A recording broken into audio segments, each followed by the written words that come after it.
Dougie Hamilton might return sooner than we realize. And also, let's talk about his future with the team once again. We have a lot to break down in today's episode of Locked On Devils.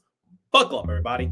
You're Locked On Devils, your daily podcast on the New Jersey Devils. Part of the Locked On Podcast Network, your team every day. Hi, this is Bryce Salvador, and you're Locked On Devils with Trey Matthews.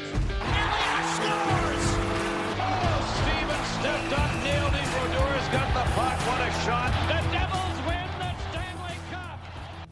Alrighty now, what is up, New Jersey? Welcome back to the Locked On Devils podcast here at the Locked On Network. I'm your host, college hockey play announcer, Devils Writer, Pucks Pitchforks, and also part-time credential media member, Trey Matthews. Man, it feels like the New Jersey Devils haven't played a game in forever. Seems like they're on a mini vacation. And you know what?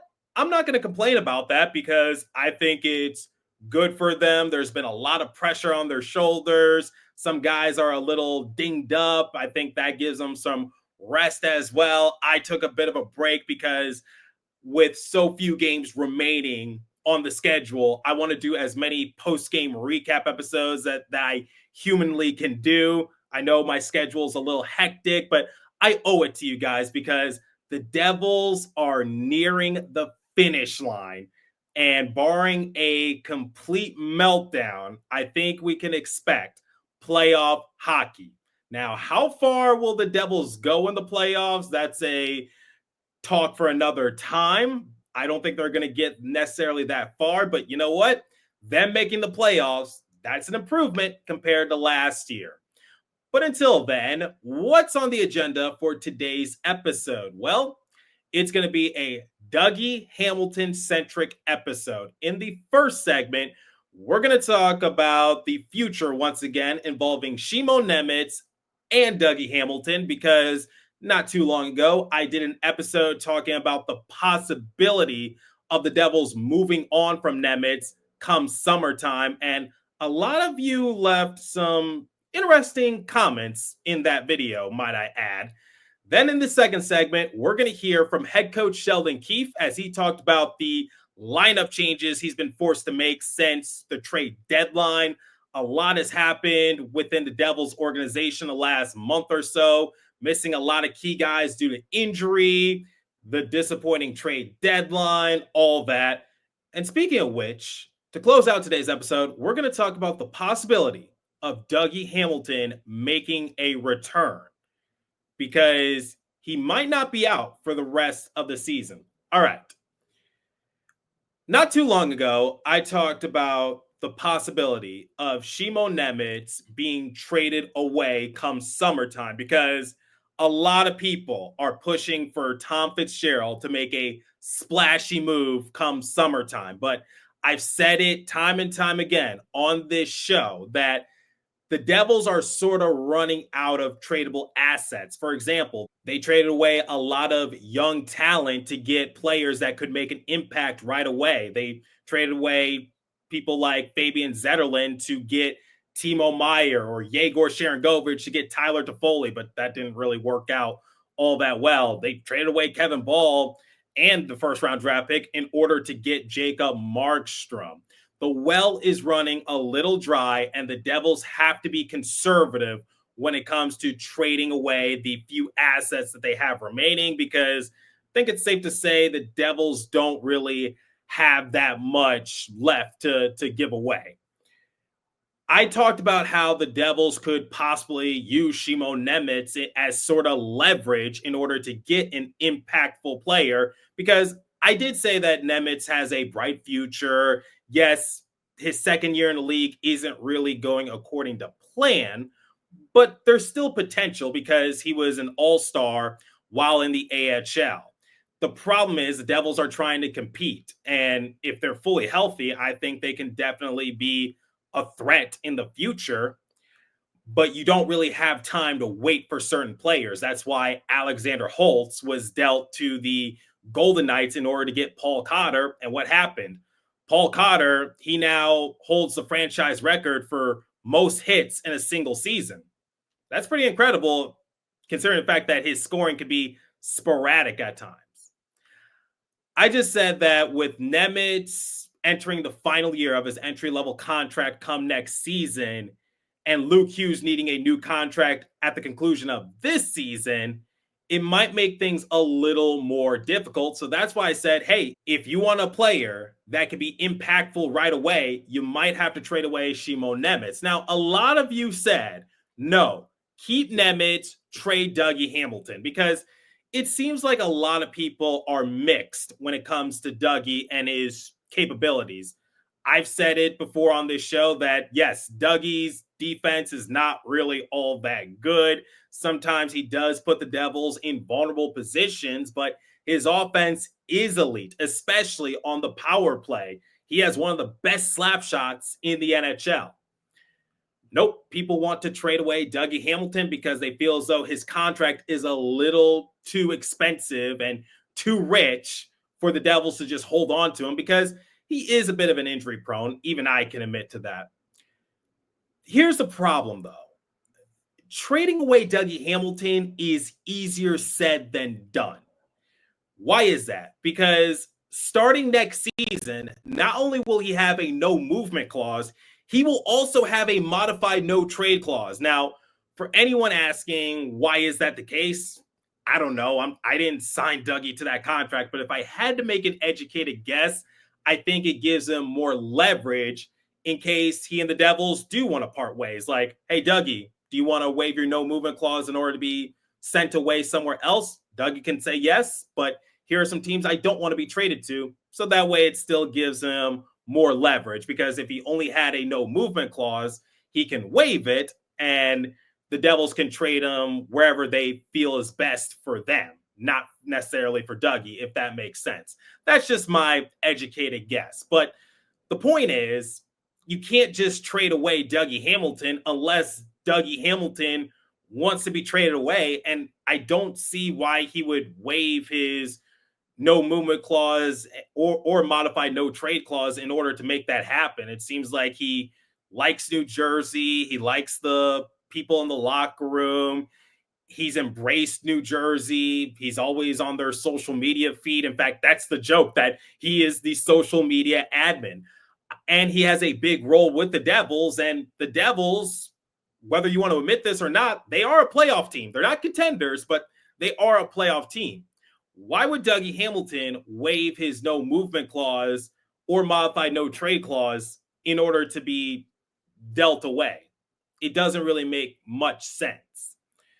Whereas for Simon Nemec, similar to Alexander Holtz last season, you can trade him away without much issue because he's still on his entry-level contract. He's a former second overall selection. He has a lot of potential. He was an all-star in the AHL.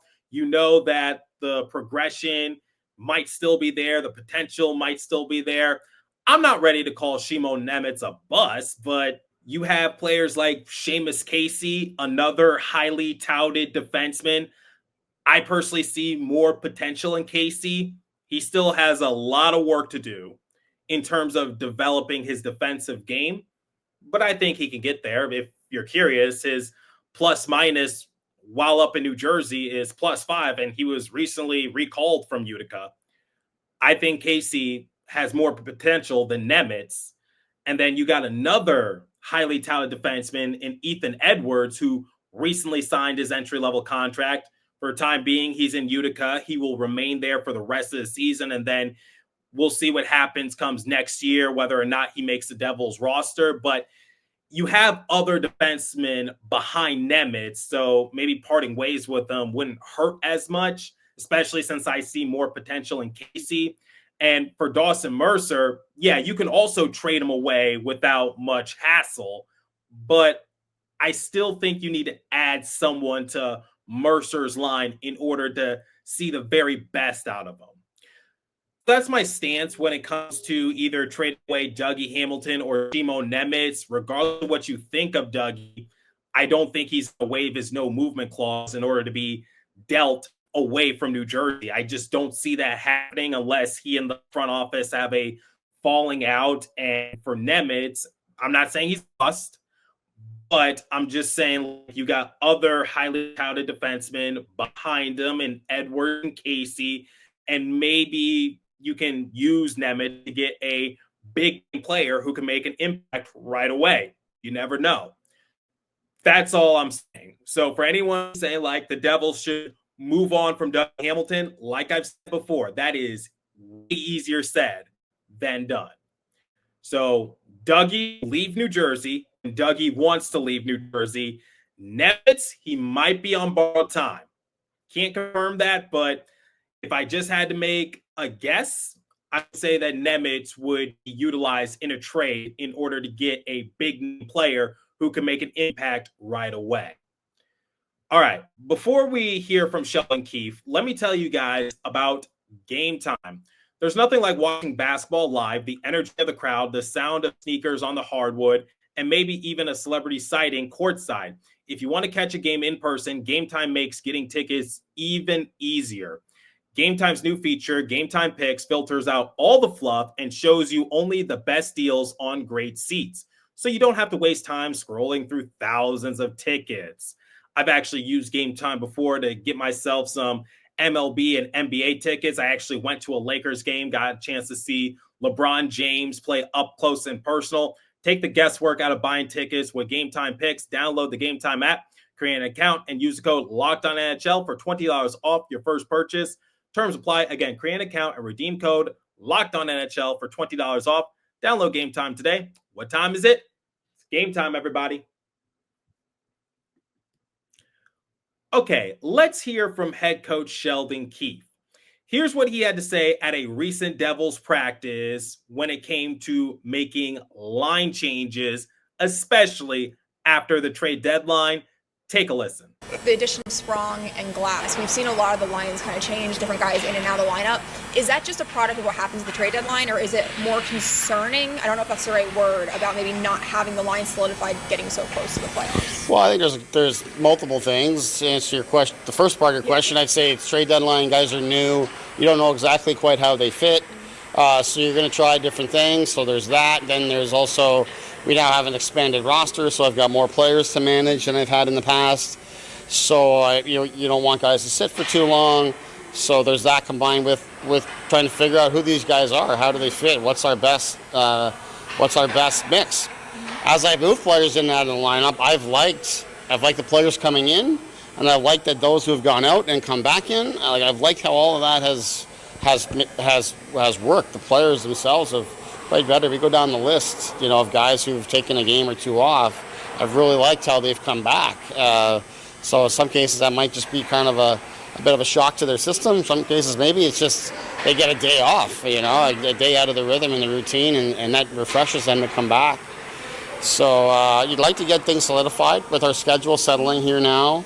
You might see a little more of that, but as soon as you say that, then maybe you get an injury, and now you're kind of, again, searching for it and moving things around. But I've liked how our players and our team have responded when I have moved things, whether it's in and out of the lineup or around the roster and the lineup that's existing. As an example, I liked the way our lines had been, but I just thought we could get a little bit more from both Brader and Nico at 5-on-5. So I thought, as much as I liked Timo was playing with Nico there, and it was going pretty well, and I liked Brader with Holla and Mercer. Thought, maybe I can change this up a little bit, and maybe we can get a little bit more out of Nico and Brader. And I also thought putting Nason with them, maybe I could move Nason up there and get a little bit more out of him. And that's worked out that way, so I've liked that. So I guess to sum it all up, I would say I like consistency in the lines. It's nice. It makes my life a lot easier when I come in every day. I know who's doing what, but I also got to kind of learn the group, know the group, and how they respond the best, and do what's right for the team in any particular matchup with who our opponent is. So I've got to remain fluid and adaptable myself. Shout out to Christy Flannery of the Hockey News for asking that question, because it's something that I've noticed when watching the Devils the last few weeks, which is the Devils have been sometimes putting their lines in a blender. And honestly, I'm okay with that, because a lot of people are saying that the Devils need more depth, and I'm sure that's going to be a point of emphasis come the off season.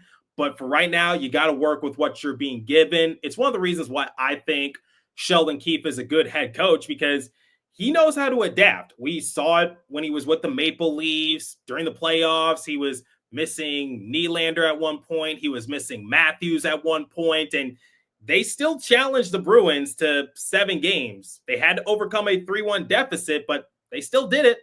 You can't take that away from Sheldon Keefe. That's one of the things I admire about him, which is he knows how to adapt to situations. Honestly, was Sheldon forced to change things up ever since the trade deadline, ever since the Devils missed some key players, including Hamilton, Siegenthaler, and the big one, Jack Hughes? They've gotten some decent contributions from players who have been struggling all season long. I think a good example would have to be Paul Cotter. He came out of the lineup at one point on March 9th, and ever since, he scored 3 goals. And like I said in the first segment, he recently broke a Devils record for most hits in a single season. Andre Palat, this isn't being talked about enough. He has a new Devils career high in goals with 14. I get it. It's not a lot to an average hockey player, but I see a lot of people complaining about Andre Palat, and I'm just like, hey, at least he's improving in a sense. I don't know. Give him some credit. Tomas Tatar, he has 2 points in his last 4 games. Stefan Nason, he has 3 points in his last 4 games.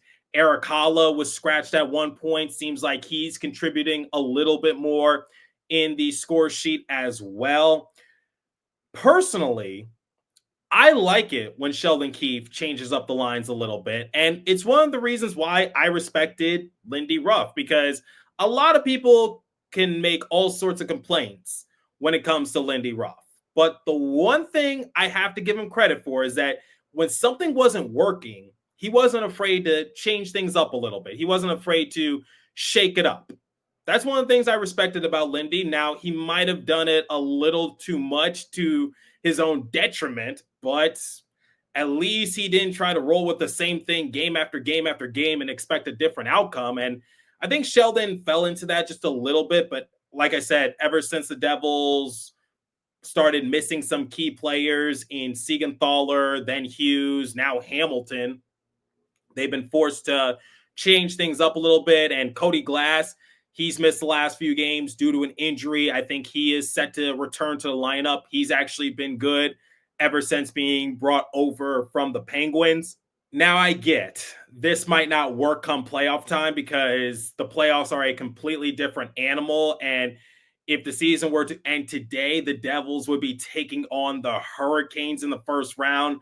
We know how physical the Hurricanes like to get, especially against the Devils. If I had to name another team in the Metro that gives the Devils problems, or a team in which the Devils always have circled on their calendar, besides the Rangers, because that rivalry is never going away.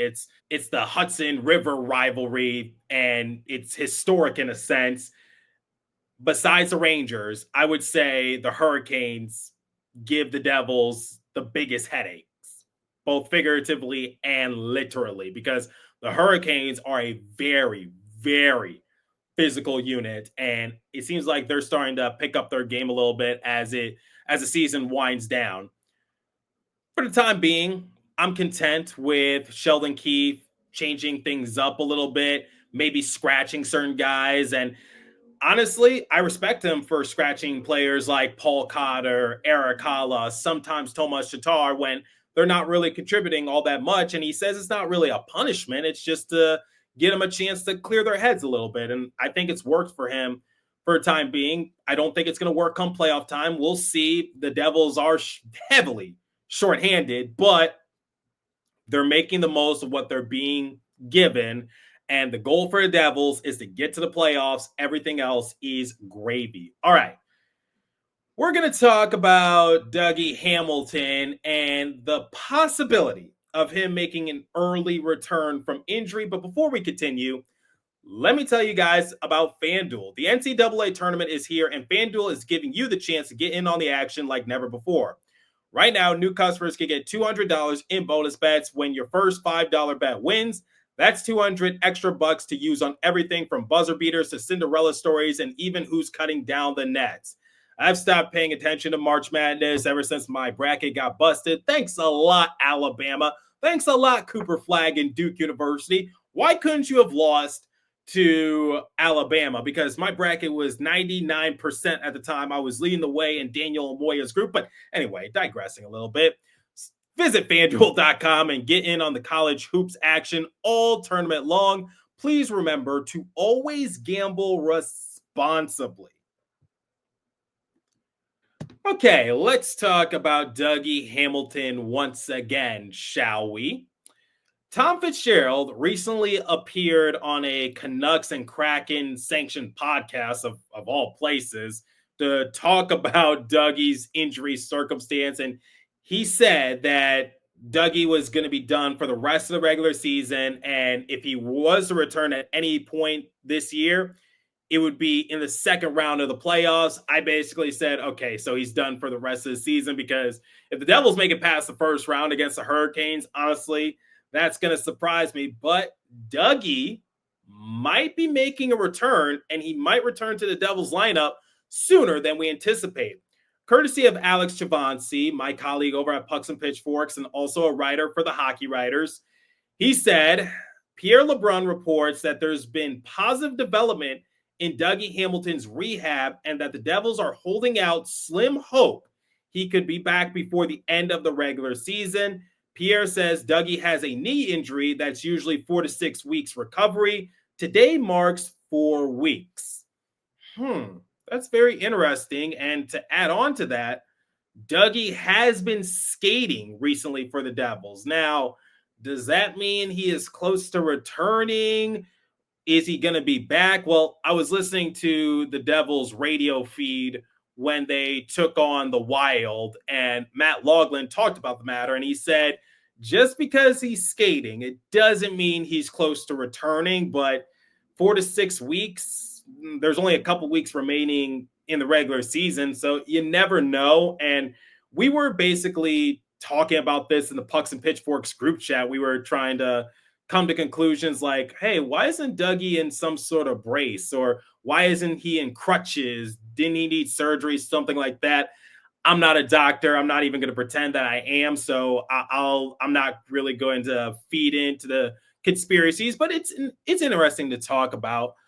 Could Dougie return?